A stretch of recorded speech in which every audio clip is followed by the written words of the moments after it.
Okay, so this morning I'm going to read a short story called A Paper House, published originally several years ago in the Heavy Feather Review.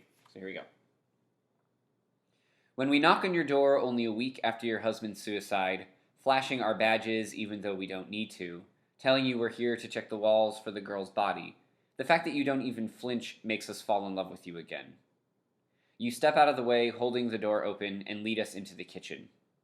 Reaching into a cabinet for a tumbler, you tell us you're glad we're here, that you're tired of drinking bourbon by yourself. You don't offer us any as you pull ice cubes from the freezer and the bottle from the liquor cabinet. Your smile isn't so much coy or flirtatious as relieved and grateful, and we feel our cheeks flush when you drink the whole glass at once. We watch as you click your fingers on the granite countertops while we explain how this process will work as the crime scene investigators spread themselves throughout the house with their equipment. When we imagine those fingertips and those clean painted red nails running up and down the hair on our forearms, we shudder. You shrug, tell us to tear the whole house down for all you care, pull out all the walls, destroy the whole thing so it collapses like a paper house. Just find the poor girl that your son of a bitch husband holed up somewhere. We know you're innocent in all of this, that it's not your fault. We say it over and over, but it doesn't soften the look on your face, doesn't make you coo toward us that we're sweet, or thoughtful, or kind. A wave of relief, a break in the steady, guilty storm you've been put through, never materializes on your smooth brow. You don't reach out a hand and press it against one of our chests, eyes wide and thankful and warm. You're grateful for the company, you say as you pour yourself another drink. None of us moves to stop you, though we trade concerned glances. It's hard living in a house drenched in the smell of a murderer, you say, and you're hopeful that the ghosts that have been haunting your hallways will finally disappear when we find the bones rotting somewhere in the walls. You shake your head and lean against the kitchen island, wondering aloud how you could have not known that a girl's body was decaying in your house somewhere. We have never wondered this. Have we tried the bathroom, you ask? Harvey had it renovated around the time when, she disappeared. We do know. Everyone knows. Her name was on the news every night, and we reviewed her case every day, poring over our notes as we rolled up our sleeves and ignored our hunger. Her photograph, a book bag slung over her shoulder and hair crossing her lips, was plastered on a whiteboard for weeks. She was youthful, innocent, brunette. She didn't have your looks. We knocked on every door, every room in her dorm, met with every one of her professors. Her parents cried across their living room from us, and we shifted uncomfortably, adjusted our Windsor knots, and told them that no, we didn't have any leads yet. We looked away when we told them not to give up hope, that she might still be alive, knowing we were no closer to finding her than we were the day she disappeared, and that where she was and who took her there was still as misty and uncertain as the fog that settled in over the grass in the morning.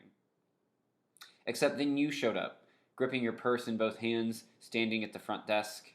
We didn't know until you later explained that you'd stood outside the station in the cold for what felt like an hour, biting your lip, tapping your foot against the sidewalk, debating whether to come inside, whether you should tell us what you knew, what you thought you knew, what it turns out you did know. Whether you could betray your husband, the man who, you would finally tell us, you hadn't loved in years. This fact, more than any others, sent tingles down our necks. But you did walk in. You caught our attention immediately, with your carefully brushed blonde hair, the conservative yet expensive dress pants, and flattering peacoat that, despite the heavy material, evoke the curves we see in your body when we stand in your kitchen. You bit your cheek and then exhaled out that you thought you had information about the missing girl, the college student. Her, you said, pointing to the photograph under the missing persons list. You told us about your husband, the strange behavior, the locks of hair you found on his coat, the uncharacteristic reupholstering of his Buick. As you drain your drink and reach for the bottle, you ask us how long this is going to take. We shrug because no one has an answer. No one is sure how to speak to you. You who didn't bother telling your husband about what you'd done until we came to arrest him. You who stood in the doorway with your arms crossed and eyelids almost closed as we put his hands behind his back and lowered him into the squad car, lights twinkling in the early dawn. You who didn't appear at his arraignment. You who barely responded when we showed up at your door to tell you he hanged himself with his belt in his holding cell. You who only finally seemed to crack when we told you what his lawyer said about your husband hiding the girl in his own home.